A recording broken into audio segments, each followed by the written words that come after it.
Well, good morning. I'm Irene Oldfather. This is Alliance Live, and I'm delighted today to be joined by Carla MacEwan, the new Chief Officer of Ayrshire Hospice. Good morning, Carla. Thanks so much for joining us today. Good morning, Irene. It's an absolute delight to be with you. Thank you so much for asking me. And, it's great for us to set the scene here a little bit around your recent voyage, because you've been living in Australia and you've come back to Ayrshire to take up this particular job. Can you tell us just a little bit about that? So yes, I grew up in Ayrshire. I lived outside Symington, and my dad was a dentist in Ayr, and I actually, when I graduated, I came back and worked in Ayr as well as a speech and language therapist. But in 2004, moved my family across to Australia for the warmer weather, as everybody does, and the opportunities that it presented. But when this post was advertised back in August last year, I happened across it. I had recently gone back to Australia and wasn't directly planning on coming back, but it's a cause that's very close to my heart, and one that I passionately believe that the community across Ayrshire has the right to access. So hopped on a plane for the 4th time that year and came back in October 2020. So. Well, my goodness, I mean, there are not too many jobs that have that kind of pull on people. So it's great to have you there in the job then, Carla. Tell us a little bit about your vision and priorities. What do you want to do differently? So I think the Ayrshire Hospice has held a very close place in many people's hearts across Ayrshire and Arran since its inception in 1989, when the first services were provided out of the building here on Racecourse Road. And I think for me, what has been fantastic over the last 31 years is that support that's been provided across Ayrshire for people who are living with life-limiting illnesses or who have chosen to accept our support and care in their last days. And that's an honour. That's an honour for any organisation to be able to support patients and families at the end of their life journey. And so for me, what I would like to do that really, I think, as hospices we need to do is to ensure that we have a presence in the hearts and minds, not just of those individuals and families that we support, but across the whole of the community. When you actually look at it and do the classic 6 degrees of separation, there are very few people who don't know somebody who's had support through either our specialist inpatient unit here on Racecourse Road or through our fantastic community team. But equally, there are people who've accessed our hospice shops because they've needed that level of support in terms of accessing quality goods. So what I want to do differently is really make sure that we are seen as an active and contributing part of the community, that we are there across the whole of Ayrshire. So my Skelmerley to Shishkin, Ballantrae to Darvel, and every corner in between. And I really want people to understand that, that we're not just the hospice on Ayrshire, the Ayrshire Hospice on Racecourse Road, but we are in fact the Ayrshire Hospice across Ayrshire and for Ayrshire. So that's a really good point. I think, Carla, that many of us see the hospice as a building and somewhere that people go to in Racecourse Road, and maybe we haven't caught up with the new thinking around the hospice is actually in our community. So a lot of your work takes place nowadays in the community, is that right? That's absolutely right, Irene. So although we have the inpatient unit on Racecourse Road, and prior to the pandemic interrupting, we had day services on Racecourse Road, we also provide probably about 70% of our care in people's homes or in aged care homes as well. So a lot of our work is really about keeping patients at home for longer, preventing admission to hospital, or supporting early discharge from hospital and supporting patients at home. So we're really committed to supporting families and their loved ones to make choices about where they want to be, and to enable them to have the kind of support that they need to be able to stay at home from diagnosis to end of life. So obviously there are periods of time where people need to go into hospital. That's the only place that the treatment that they need can be provided. But in terms of hospice care, the fundamental about it is about being person-centered and really being focused on what the individual needs and wants. And so for me, it's very much about supporting individuals and families to be where they want to be. And for most people, that's at home. So, and I guess one of the perceptions that we do have too is that hospice care tends to be person-centred, focused, and that's really great. And it's good that we're able to kind of mainstream a lot more of that now into our hospital care. But do you use that what matters to you approach, and does everyone that comes across your pathway have that sort of personal care plan? Absolutely. It's absolutely fundamental and core to what we do, Irene. So as you know, our byline is Making Today Matter. And a lot of people are very surprised when they do come to the actual building that we're focused on people living well and maximising the opportunities and the capacity that they have for as long as we possibly can.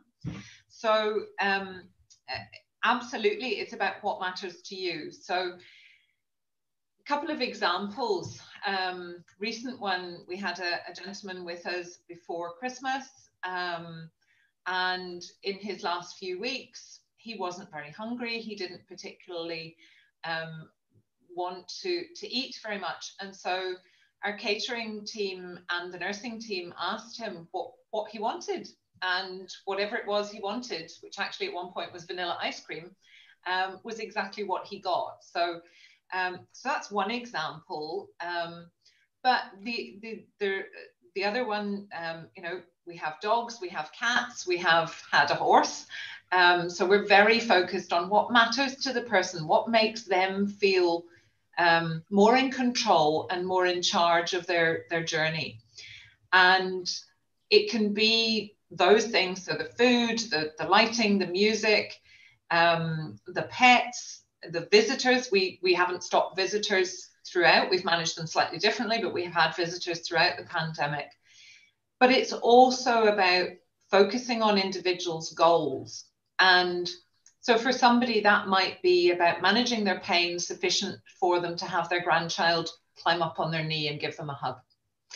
It might be that they want to go bowling, to the bowling club for one last time. It might be that they want to continue bowling for a period of time. And so we have a big focus on pain management.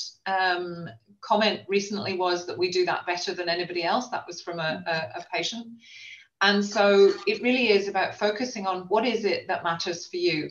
We had a lady a few weeks ago who had never been in a helicopter. That was the only thing. When the staff asked her what was the one thing she hadn't done in her life, she said she thought and you know, took her time and reflected and said, oh, I've never been in a helicopter. 2 days later, my staff had it organised, the team had it sorted, and had she been well enough that day, she'd have been in a helicopter. So that's what hospice care is about. It's about making today matter and doing it from the individual's perspective. I guess it's that more than medicine approach, which is an organisation, you know, we really try to promote ensuring that there's this holistic approach to people. And so it's a great model for others. Do you find a lot of interest in what you're doing from other statutory services, Carla? Yes, very much so, Irene. There's a lot of interest. One of the things that there isn't currently in Scotland, there isn't a national palliative care strategy. And one of the things that the NHS and the councils are very, very keen on is looking at caring for Ayrshire and how we integrate within that a palliative care and end-of-life strategy, and how we actually work to support people to get what they want in healthcare, which is, if you ask me and if you ask you, I'm sure we'd give the same answer. We'd rather be at home or as near to home or in as a homely setting as possible, particularly when we're nearing end of life. And so, you know, for me, it is more than medicine. It's taking cognizance of the breadth of training and experience that our consultants and specialty doctors have and the knowledge that they have. But it's also about bringing in our complementary therapy team, our allied health professionals. It's about thinking about spiritual and care as well. And it's about supporting families and hearing what families have to say, because the health system, and I've been a health professional for 38 years, so I'm not speaking out of turn, the health system can be very confusing and very difficult for people to navigate and negotiate. So for us, it's about really hearing not just the carer's voice, but the patient's voice as well. And there's so much goodwill out there towards the hospice, I think, and living in Ayrshire myself, I know that, Carla. What could people do? Is there anything that people could do to support you, to help you? Are there befriending programs, volunteer programs, fundraising programs? Tell us a little bit about how you would like the community to get involved. I think all of those are really, really important, Irene. I think, you know, we are really keen to build on compassionate communities and look at opportunities for befriending, particularly as we know there's a significant increase in single person households. So I think it's really important to think about how we do that. Volunteering is always a key part of our services, and we're delighted we've now got our reception volunteers coming back into the hospice after 12 months away. So that's fantastic. And there are lots of opportunities both at the hospice and across our shops. And obviously, given we only receive 50% of our funding from statutory agencies, fundraising is always an angle of support. But I actually would turn it around, Irene, and it's not just about what can people do for the hospice. It's actually about what people can do for themselves and their families and their community. And it is about recognizing that they have the right to ask for hospice care. And hospice care isn't Racecourse Road. It's that ethos, that holistic care ethos that we promote. And so, you know, for me, it's that individuals and families and communities need to take on the challenge of asking for what they want. And I think that's a real challenge for communities. And I think that's where the hospice has a key role to play in supporting people who want to see more of people being supported to be at home when they need to be. You speak a lot about people and their families, so clearly families are an integral part of that, working together with you, Carla, which I think is so important, having been a carer myself, to feel that you're part of that, that whole kind of holistic approach to looking after the person that you love. And it must have been very challenging during the pandemic. You mentioned earlier that you were able to sort of keep things going. Were you able to continue with visiting, and was that a bit of a challenge? How did you cope with that?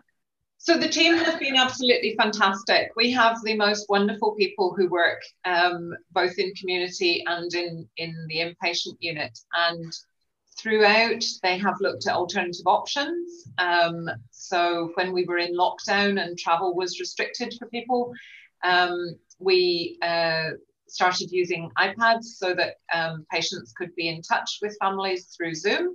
So that that was an absolute priority when we went into first lockdown, was how do we actually support families to stay in touch if they can't come into the building. The community team have also done the same. They introduced Near You, so they were doing Zoom consultations on the protected system, so that again, individuals who were at home were not isolated and were not alone, and still could access the services they need. But as soon as we were allowed to, the staff have managed visiting. We're used to, prior to my coming, but I've had contact with the hospice over the years, so I was familiar with the open visiting. Basically, we didn't have visiting restrictions. People could come and visit their loved ones and be with them for as long or as short as they needed to during each and every day. So COVID did put some restrictions on that, and we've had to move to a twice-a-day visit, really to kind of manage the infection control and the risks around that.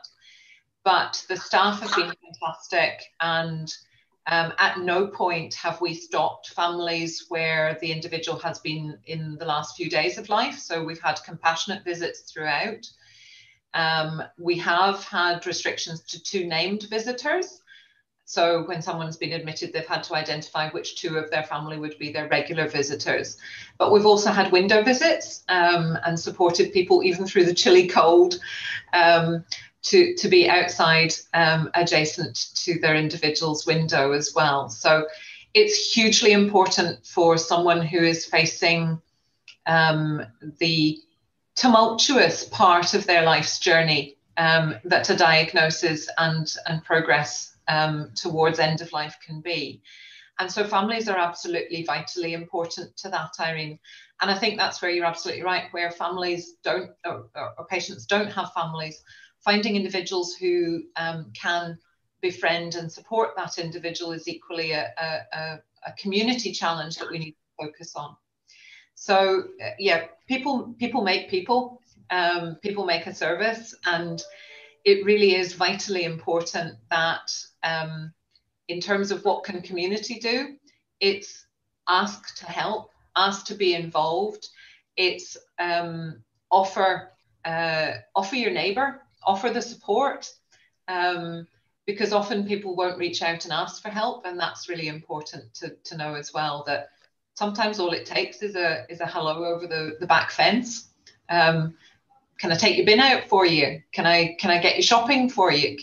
It doesn't take much to start to build compassionate communities, and that's, I think, a really important thing in changing the story that we've currently got around death and dying being something that gets hidden away, because it's something we're all facing at some point, and it's something we should be doing collaboratively and supportively. I guess, you know, we're not really good about talking about death and dying, are we? And, you know, thinking about this caring for Ayrshire approach, hopefully that's something the hospice can kind of bring into some of these conversations and discussions, so that we know and understand well ahead of time what kind of things people want as they approach end of life. So thanks, but we're almost out of time, Carla, but I guess just as we come out of hopefully lockdown and move into kind of remobilisation and recovery, are there any 1 or 2 things that you see, yes, that's where I want to start with some of this, because I have a very big agenda ahead, and you've only come in November, my goodness, we've been in lockdown, so a lot has been accomplished already, but what do you see coming out of lockdown, going into recovery? Are there any 1 or 2 things that you really want to get moving on? I think I really want to get the community of Ayrshire understanding that we are the hospice in Ayrshire and across Ayrshire. I think I also want to get the message out as much as possible that we focus on living well, as well as dying well. So we focus on supporting people to get the best out of the time that they have, in whatever way they can. And I think for me, it is about getting the life cycle that we all have, the life journey that we all have, out in the open, and not something that people are ashamed or afraid to talk about, because there is support out there. There are lots of people who are committed to making Ayrshire not just a wonderful county to live in, but a wonderful place to die well as well. And I think it's about people just saying, yep, I want to get involved. And from a hospice point of view, we will find ways to engage people across Ayrshire in whatever way works for them. So yeah, there's lots to do, but tremendous support and fantastic interest across all sectors of the community so far. Carla, I'm sure this is the beginning of a conversation rather than the end of it, but thank you so much for joining us this morning and telling us a little bit about the work of the hospice. Thank you very much. Absolutely wonderful. Thank you so much for having us, Irene. And people can jump on the website and have a look at some of the stuff we're doing, or always happy to take a phone call if people have questions.